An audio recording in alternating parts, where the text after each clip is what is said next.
Telugu YouTube ఛానల్లో మీ వ్యాపార ప్రకటనల కోసం 9154949554కి కాల్ చేయండి.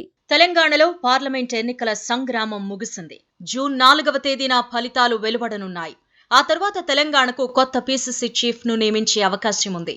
ప్రస్తుతం సీఎంగా, పీసీసీ చీఫ్గా రేవంత్ రెడ్డి కొనసాగుతున్నారు. 2 పదవుల్లో కొనసాగించే అవకాశం లేదు. రేవంత్ రెడ్డి కూడా కొనసాగాలని అనుకోవడం లేదు. ఆయన తాను చెప్పినట్టు నడుచుకునే లీడర్ని, టీపీసీసీ చీఫ్ని చేయాలనుకుంటున్నారు.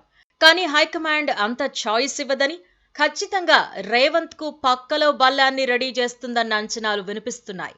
కానీ ఇక్కడ తెలంగాణలో లోక్సభ ఫలితాల్లో ఊహించని విజయాన్ని రేవంత్ కాంగ్రెస్ కు తెచ్చిపెడితే మాత్రం ఆయన మాట నెగ్గే అవకాశాలు ఉన్నాయి.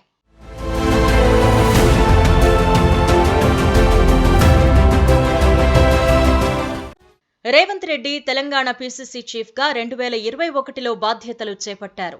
జీరోగా ఉన్న తెలంగాణ కాంగ్రెస్ పార్టీని అధికారంలోకి తేవడంలో రేవంత్ రెడ్డి సఫలీకృతమయ్యారు. వెంటనే పార్లమెంట్ ఎన్నికలు రావడంతో రేవంత్ సారథ్యంలోనే మళ్లీ సార్వత్రిక ఎన్నికలకు రాష్ట్ర కాంగ్రెస్ పార్టీ ముందుకు సాగింది. ఆయా సర్వేలు చెప్పినట్టు రాష్ట్రంలో మెజారిటీ ఎంపీ స్థానాలు కాంగ్రెస్ దక్కించుకుంటుందన్న నమ్మకంలో హస్తం నేతలున్నారు. సారథ్య బాధ్యతలు స్వీకరించిన నాటి నుంచి తనదైన దూకుడుతో రేవంత్ రాజకీయాలు సాగించారు. వ్యూహాత్మకంగా బీఆర్ఎస్ పార్టీని గద్దెదింపే ప్రయత్నాల్లో సక్సెస్ అయ్యారు. పార్లమెంట్ ఎన్నికల్లోనూ మంచి ఫలితాలు సాధించే అవకాశం ఉందని కాంగ్రెస్ అగ్రనాయకత్వం నమ్మకంతో ఉంది. ఇక రాష్ట్ర పాలనా వ్యవహారాలపై రేవంత్ పూర్తి స్థాయి దృష్టి కేంద్రీకరించేలా వెసులుబాటు కల్పించేందుకు గాను టీపీసీసీ బాధ్యతలను వేరొకరికి అప్పగిస్తారని ప్రచారం సాగుతోంది. దీంతో తెలంగాణ కాంగ్రెస్ నేతలు తమ అదృష్టాన్ని పరీక్షించుకునే అవకాశాలను పరిశీలిస్తున్నారు. అధిష్టానంతో దగ్గరి సంబంధం ఉన్న నేతలను ప్రసన్నం చేసుకునే పనిలో పడ్డారు.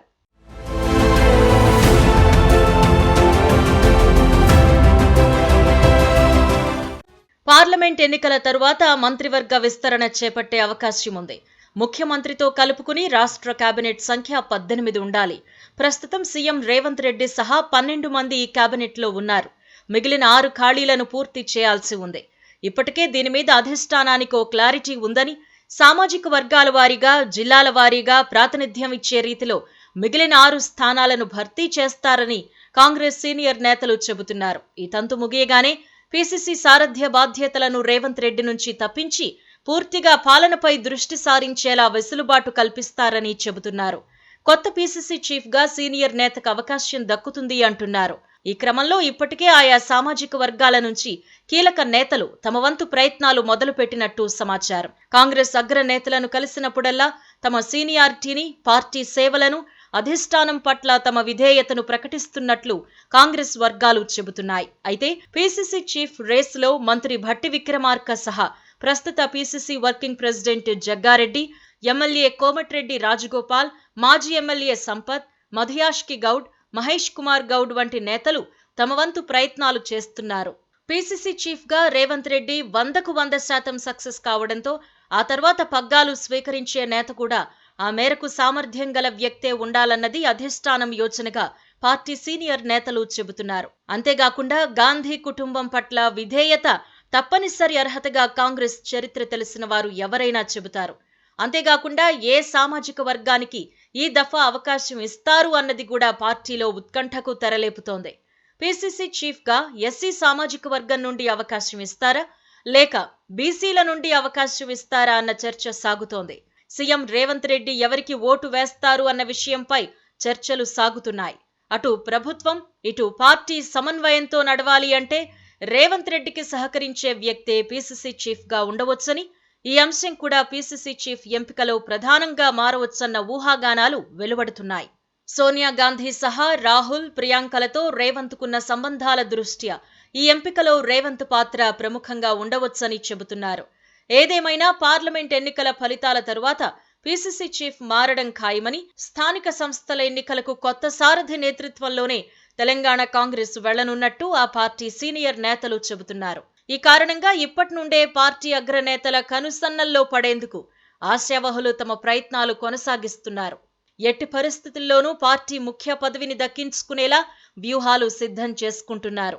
కాంగ్రెస్ పార్టీ రాజకీయాలను చూస్తే రేవంత్ రెడ్డి అసాధారణంగా బలపడేందుకు అవకాశం ఇచ్చేందుకు హైకమాండ్ సిద్ధపడకపోవచ్చని, ఆయనతో పాటుగా రాజకీయం చేసేవారికే ఛాన్స్ దక్కే అవకాశాలు ఉన్నాయని అంచనాలు వినిపిస్తున్నాయి.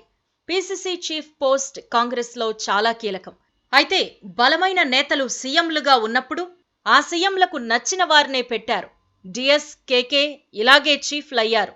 ఈసారి రేవంత్ చాయిస్ మేరకు పీసీసీ చీఫ్ ఎవరవుతారు అన్నది వేచి చూడాల్సి ఉంది.